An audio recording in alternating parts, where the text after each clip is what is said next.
ఒక మాట ఉండేది. ఏంటది?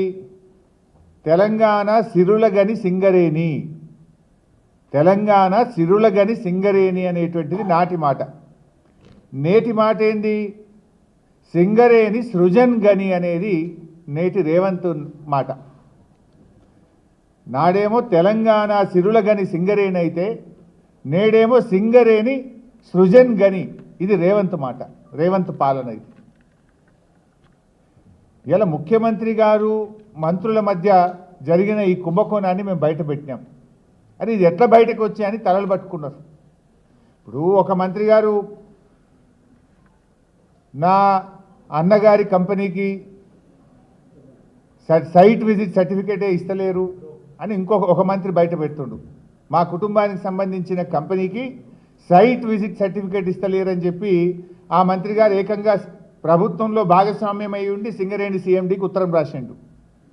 మా కుటుంబానికి సంబంధించిన కంపెనీకి మాకు ఎలిజిబిలిటీ ఉంది, అర్హత ఉంది, మొదటి నుంచి ఉన్నాం, మాకు సైట్ విజిట్ సర్టిఫికేట్ ఎందుకు ఇవ్వవు అని మంత్రే ఒక అధికారికి ఉత్తరం రాసిన పరిస్థితి.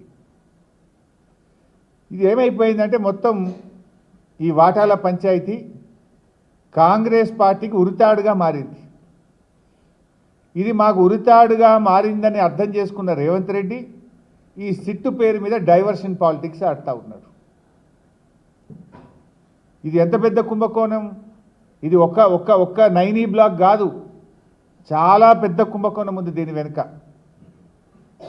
బామ్మర్ది సంతోషం కోసం రేవంత్ రెడ్డి గారు చేసిన ఈ కుంభకోణం ఈరోజు దేశవ్యాప్తంగా చర్చ జరుగుతూ ఉంది.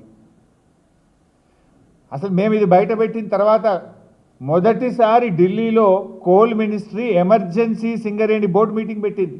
చరిత్రలో ఎప్పుడు జరగలే. బీఆర్ఎస్ పార్టీ కుంభకోణాన్ని బయట పెడితే ఢిల్లీలో కోల్ మినిస్ట్రీలో ఎమర్జెన్సీ బోర్డు మీటింగ్ జరిగింది.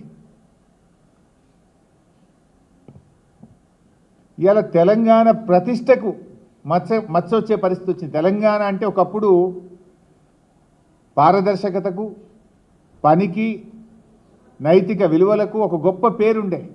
కానీ రేవంత్ రెడ్డి చేసిన ఈ బొగ్గు స్కామ్ వల్ల తెలంగాణ ప్రతిష్టకు మసకబారే పరిస్థితి ఏర్పడ్డది. గతంలో మీ అందరికీ గుర్తే ఉంది, యూపీఏ ప్రభుత్వంలో కూడా ఒక కోల్ స్కామ్ జరిగింది. నాటి కోల్ గేట్ స్కామ్ ఎట్లయితే యూపీఏ ప్రభుత్వ పతనానికి దారితీసిందో, నేటి ఈ బొగ్గు కుంభకోణం కాంగ్రెస్ ప్రభుత్వ పతనానికి ఇవాళ బీజం పడ్డది. నాటి యూపీఏ కోల్గేట్ స్కామ్ దాదాపు 1,80,000 కోట్ల స్కామ్ ఆ రోజు మొత్తం దేశాన్ని కుదిపింది. నాటి యూపీఏ కాంగ్రెస్ ప్రభుత్వ పతనానికి ఆ రోజు నాంది పడ్డది. నేటి ఈ బొగ్గు కుంభకోణం ఈ కాంగ్రెస్ పతనానికి తప్పదు. ఇది కాంగ్రెస్ పతనానికి ఇలా బీజం పడ్డది. ఈ గండం అర్థమైంది వాళ్ళకు. ఈ గండం గట్టెక్కేందుకే, ప్రజల దృష్టి మరల్చేందుకే